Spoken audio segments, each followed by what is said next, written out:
पश्चिमी समाज में हम लोग ऐसा क्यों महसूस करते हैं कि हमारे जीवन में हर दिन आने वाली परिस्थितियों को संभालने के लिए भावनाओं के बजाय बुद्धि ज़्यादा महत्वपूर्ण है? मुझे लगता है ये यूरोप की देन है। देकार्त की देन है। मुझे लगता है कि लंबे समय तक मानव समाजों ने जीवन चलाने के लिए संघर्ष किया है। जब आप जीवित रहना चाहते हैं तब आपकी भेदभाव करने की क्षमता सबसे महत्वपूर्ण गुण होता है, वरना आप जीवित नहीं रह पाएंगे। जब तक हम ऐसे समाज नहीं बनाते जहां सभी अपना जीवन चला सकें, तब तक ये नहीं रुकेगा। तो यही वजह है कि पूर्वी समाज बुद्धि का इतना सहारा नहीं लेते थे, वे बुद्धिमत्ता का सहारा लेते थे। इन दोनों में बहुत फर्क है, पर शायद अंग्रेजी भाषा में बुद्धिमत्ता के अलग अलग पहलुओं के लिए कोई शब्द नहीं है। संस्कृत भाषा में आपकी बुद्धिमत्ता के कम से कम 8 आयाम हैं, तो बुद्धि उनमें से सिर्फ एक है। जीवन चलाने की प्रक्रिया के लिए बुद्धि बहुत उपयोगी है क्योंकि ये भेदभाव करने की क्षमता देता है। अगर आप बुद्धि से कुछ पता लगाने की कोशिश करेंगे, मान लीजिए आप इस फूल को अपनी बुद्धि से जानना चाहते हैं, आप देखेंगे कि आप केवल एक चीज कर सकते हैं, इसकी पत्तियां तोड़कर इसे जानने की कोशिश। चीर-फाड़ ही बुद्धि का तरीका है। तो अगर आप अपनी माँ को जानना चाहते हैं तो प्लीज चीर-फाड़ न करें, ठीक है? जीवन ऐसे नहीं चलता। अगर आप जीवन की संपूर्णता को जानना चाहते हैं तो बुद्धिमत्ता के दूसरे आयाम जरूरी हैं, क्योंकि बुद्धि ने हमें जीवन चलाने और दूसरों पर रौब लगाने की क्षमता दी है।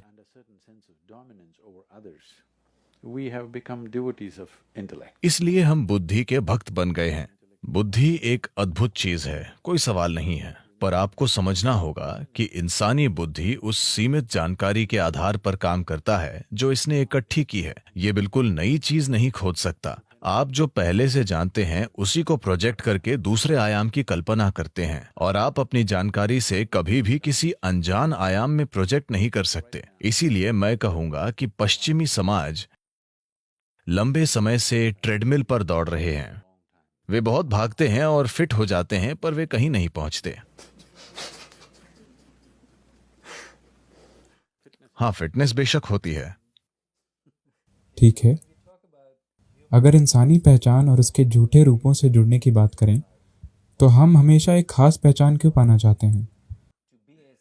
मेरा मतलब है कि पेंसिल्वेनिया में हर कोई सफ़ेद खूंटों के घेरे वाला एक बड़ा घर क्यों चाहता है? ऐसी चाहत कहाँ से आई है? क्योंकि ये समाज ऐसा है। रोल मॉडल का विचार बिल्कुल पश्चिमी विचार है। कुछ महीने पहले यहाँ एक महिला मेरा इंटरव्यू ले रही थी और उन्होंने पूछा, आपका रोल मॉडल कौन है सद्गुरु? मैंने कहा, मैं मॉडलों के साथ रोल नहीं करता। ऐसा विचार कभी मेरे अंदर पैदा नहीं हुआ।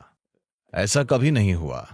मैं खुद को किसकी तरह बनाऊं, ये हमारे मन में ही नहीं आता, क्योंकि पूर्व में हमेशा ये देखा जाता है कि कैसे अंदर की ओर मुड़ें और अपनी गहरी क्षमता की खोज करें, न कि बाहर किसी और की तरह बने। ये चीज भारत के स्वाभाविक लोकाचार में है कि आप कोई और इंसान नहीं बन सकते। आप कभी भी और नहीं हो सकते, आप सिर्फ आप हो सकते हैं। और अपनी पूरी क्षमता को कैसे विकसित करें, यही सब कुछ है। पारंपरिक यौगिक उदाहरण कुछ ऐसे होते हैं। एक आम का पेड़ नारियल के पेड़ को देखकर सोचता है कि ये पेड़ लंबा है, मुझे भी ऐसा बनना है। वो एक अच्छा आम का पेड़ नहीं बन पाएगा। जीवन का हर रूप अनूठा है और उसका अपना महत्व है। जीवन के लिए बस यही जरूरी है कि उसके पूरे विकास के लिए जरूरी पोषण दिया जाए। अपना पूरा विकास करना ही वो इकलौता काम है जो आप कर सकते हैं, वरना आप दिखावा करते रहेंगे। तो समस्या ये है कि जब आप अपने बुद्धि से जिएंगे तो दो बातें गहराई से जुड़ी हुई हैं। जब आप अपने बुद्धि से जिएंगे तो आपके पास जानकारी बहुत होगी, पर आपको पता कुछ नहीं होगा। यही आधुनिक शिक्षा है। लोगों के पास जानकारी बहुत है, सभी बड़ी बातें कर रहे हैं। डिनर पार्टीज में आप देख सकते हैं, लोग धरती और मंगल के बीच की सटीक दूरी वगैरह बताते रहते हैं, पर इसका फायदा क्या है? बात बस ये है कि आप ऐसी जानकारी इकट्ठा कर सकते हैं।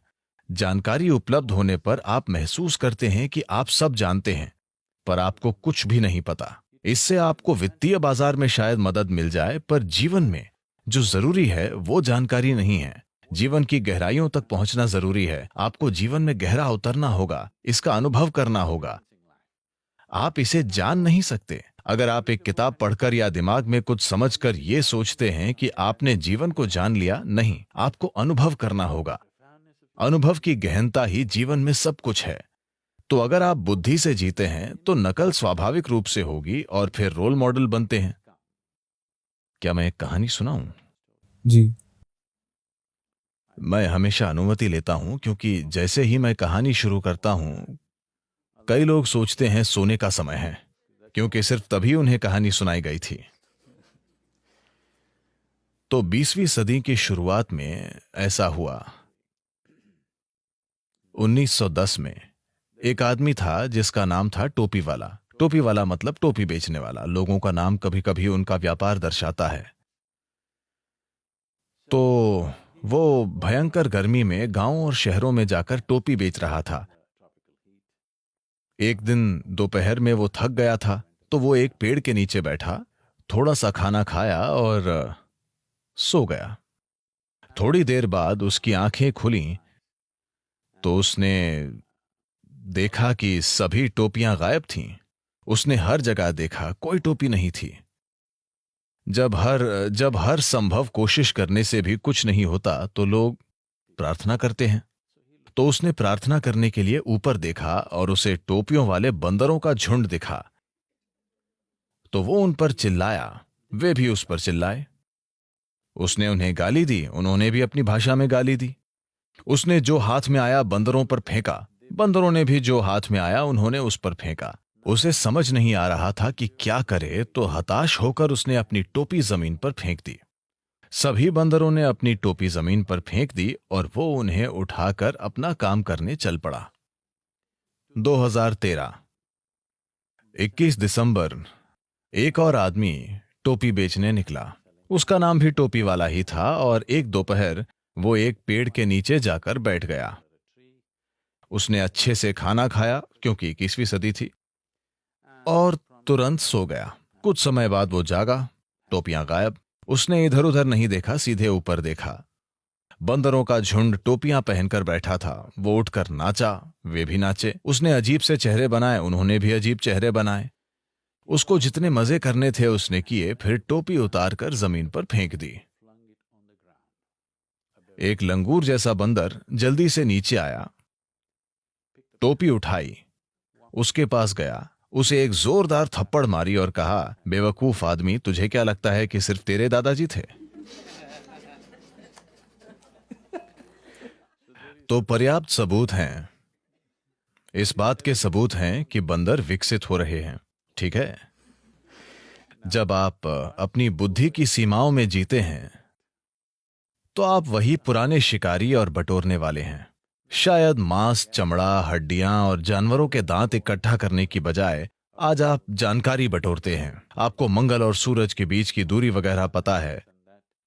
Maybe you gather, but still the nature of the intellect is to gather. By gathering, आप ये सब इकट्ठा करते हैं, पर बुद्धि का स्वभाव बटोरना ही है। इकट्ठा करते हुए अगर आप इतना इकट्ठा करते हैं तो जिसके पास इतना है उसके आगे उसकी तुलना में आप बेहतर लगते हैं, पर जीवन का अनुभव आप बेहतर महसूस नहीं करेंगे। अगर आपने इतना इकट्ठा किया है और किसी ने इतना इकट्ठा किया है तो उसके आगे आप खुद को जीरो मानेंगे। तो बटोरना हमेशा तुलना पर आधारित होता है। आपकी अपनी चीजों का महत्व नहीं है, बस किसी और द्वारा इकट्ठा किया गया आपसे कम है। या दूसरे शब्दों में कहें तो आप किसी और की कमियों या असफलता का आनंद लेना शुरू कर देते हैं। तो यही बुद्धि का स्वभाव है, क्योंकि ये इकट्ठा की गई चीजों पर जीवित है।